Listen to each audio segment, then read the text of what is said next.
Dr. Caldwell, I've seen a couple of your videos in the past, and one of them I thought was interesting that you said every cancer can be cured in 2 to 6 weeks. Can you talk a little bit more about that, and what are some of the ways that that's possible? In my experience, every cancer can be cured in 2 to 16 weeks. Some cancers can be cured in minutes because every doctor in the world that's in office for 20 years or longer knows cases of spontaneous healing.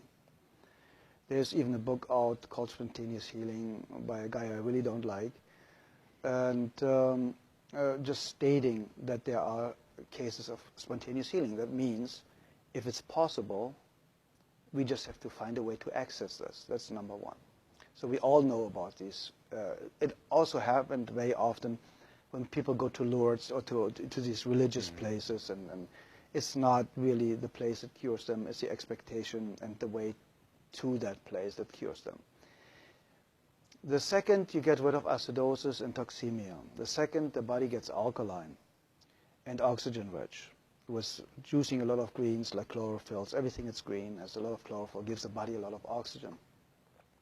Getting your body alkaline with good calcium, with good nutrition, with good trace supplements, trace minerals, will help to alkalize the body. So that means the second you are alkaline, the cancer already stops. It can take a couple of days, a couple of weeks, but it stops. You get the body to a healing pH level, which the pH scale goes from 0 to 14, so 7 is neutral, and you need to be slightly alkaline. 7.36 is ideal. But in the healing phase, you should go up to 7.5. It's a little bit over-alkalizing the system. A great friend of mine, Dr. Martin in Germany, he is using oxygen more-step therapy, for example, where you take the blood out, you get ionized oxygen, and you lead the blood back in. And you do this 12 times, and you have basically brand new blood, like a newborn baby. So you already eliminated the lack of oxygen. You see the blood coming out looks like black. They put the oxygen in, and it becomes pink. And it's like legal doping. You get it, and you feel so energized, and you're so vital. And there are, we know basically with what I used, what my MDs in Europe used, is vitamin C injections, intravenous vitamin C injections, 100 cc's a day, 3 times a week. That's what we used in certain cases more often. And very often, believe it or not, in my personal experience, the tumors or the cancerous growth was basically gone within a couple of days. And because vitamin C is so powerful and one of the greatest healers out there, you can fix nearly every heart problem, cardiovascular problem with vitamin C. They want to take it off the market. So it's going to become a prescription medication, and then it's synthetic and will not work anymore, like vitamin E. Vitamin E basically helps you to cure very easy and fast blood pressure problems in any way, shape, or form. That's why they made a study with artificially created vitamin E, chemical created vitamin E, said, see, it doesn't work. No, of course not. Chemicals don't work. Nature works. If nature creates a problem, nature creates a solution.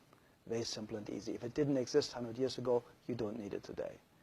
It's very, very simple.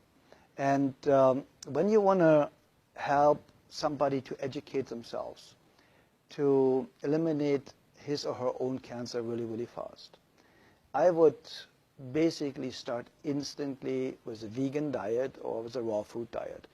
My friend Paul Nissan is one of the greatest raw food chefs. He has fantastic books out there about raw food, so it's accessible for a couple of bucks how to do it. He has free videos all over his website. And I would go instantly on a raw food diet. I would go make sure, if I don't have a very rare kidney disease, to drink a gallon of water a day with half a teaspoon of sea salt in it a day, because we need salt for every body function. We need electricity.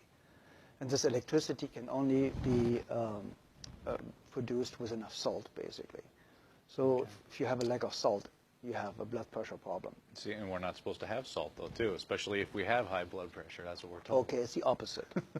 The problem is they are talking about table salt. Very often, table salt is 1/3 glass, 1/3 sand, and 1/3 salt. So the glass or the sand is scratching the arteries, and they start to bleed. So now cholesterol goes there to stop it from, make you survive, to stop it from bleeding, so that you don't bleed to death internally. So now they say the cholesterol all of a sudden is the cause of the high blood pressure because it narrows the blood ways. And that's completely absurd, because you die of not enough cholesterol. You do not die of too much. There are people with a cholesterol of 600, perfectly healthy, never been sick in their lifetime. So what do you do with a patient in a burn unit? You give them 20 to 25 hard-boiled eggs a day, because they know only cholesterol can rebuild brand new healthy cells really, really fast. Nearly 87% of a cell is built from cholesterol. So where does the new cell potential or foundation come from if you have a lack of cholesterol? Everybody should have at least 250 combined cholesterol. And then they tell you LDL and HDL are good and bad cholesterols. It's not even cholesterol. It's a protein that transports cholesterol. So they are too stupid to even narrow it down the right way. So if you look at the facts and if you look what they know and what they don't know, you know that Dr. Gary Null stated it, and a lot of other people. The medical profession, the medical doctor statistically has the shortest lifespan of 56 years of age, the highest abuse rate of alcohol and drugs, the highest suicide rate, only the psychiatrist is higher.